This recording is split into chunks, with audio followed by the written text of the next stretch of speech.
আসসালামু আলাইকুম। আজকে আমি বানাবো অনেক সহজে মোমো। তার জন্য আটার সাথে পানি ও লবণ দিয়ে আমি এরকমভাবে আটার ডোটা তৈরি করে নিয়েছি। এখন এটা আমি ঢেকে রেখে দিব। আর এই অল্প একটু আটা দিয়ে অনেকগুলোই মোমো তৈরি করা যাবে। তারপর আমি মাংস পিস নিয়ে নিলাম। মাংসগুলোকে আমি টুকটুক করে নিব। টুকরো করার পর এরকমভাবে আমি বটি দিয়ে কেটে নিয়েছি। তারপর আমি কেচে নিয়েছি ছুরির সাহায্যে। আমি মাংসগুলোকে এরকম করে নিয়েছি, আর আপনারা ব্লেন্ড করে নিতে পারেন। মাংসটাকে এরকমভাবে আমি এরকমভাবে কেচে নিয়ে তারপর মাংসটা আমি মোমোর ভিতরে দেওয়ার জন্য তৈরি করে নিব।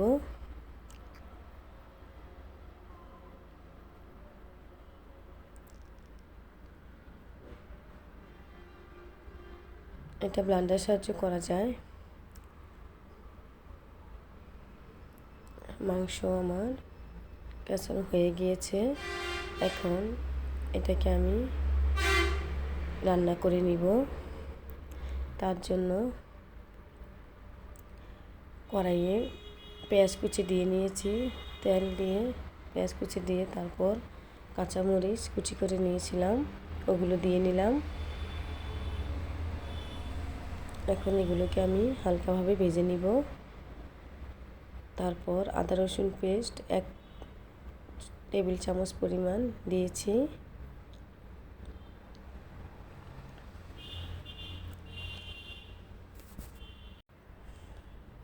এখন তারপর পরিমাণ মতো লবণ দিয়ে নিচ্ছি। তারপর তার সাথে অল্প পরিমাণ গরম মশলা দিয়েছি।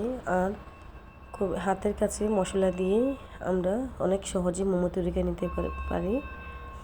তারপর গরম মশলা দিয়ে মুরগির মাংসটা দিয়ে নিলাম। এখন মুরগির মাংসটাকে আমি রান্না করে নিচ্ছি। দেখুন,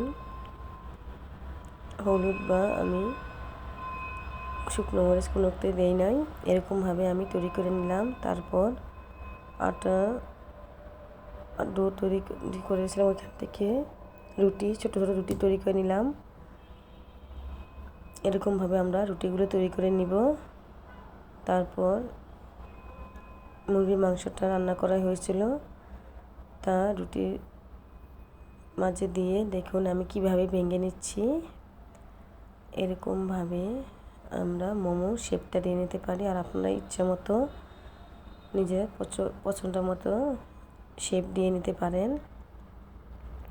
এরকম ভাঁজ করে নিয়ে একসাথে মুখটা বন্ধ করে দিলেই তৈরি হয়ে যাবে মোমো। আর এটা বাচ্চারা তো অনেক পছন্দ করে। এরকমভাবে আমি সবগুলো মোমো তৈরি করে নিচ্ছি। সবগুলো মোমো আমার তৈরি করা হয়ে গিয়েছে। এখন আমি এগুলো ভাপে দিব।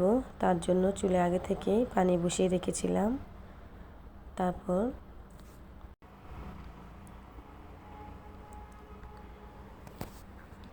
সবগুলো মুখ আমি চেক করে নিচ্ছি কোনটা ফাঁকা রয়েছে কিনা।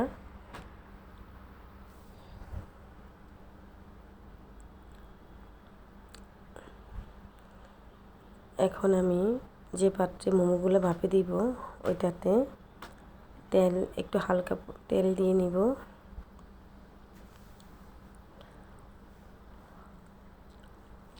জালি নিয়েছি, তাতে আমি একটু তেল দিয়ে নিচ্ছি। তারপর সবগুলো মোমো আমি রেখে দিব।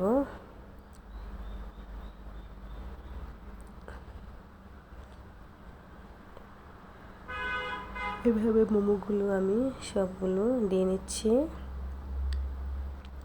তারপর যে পাত্রে আমি পানি গরম করতে দিয়েছিলাম ওটার উপর বসিয়ে দিব। বসিয়ে ডেকে দিচ্ছি।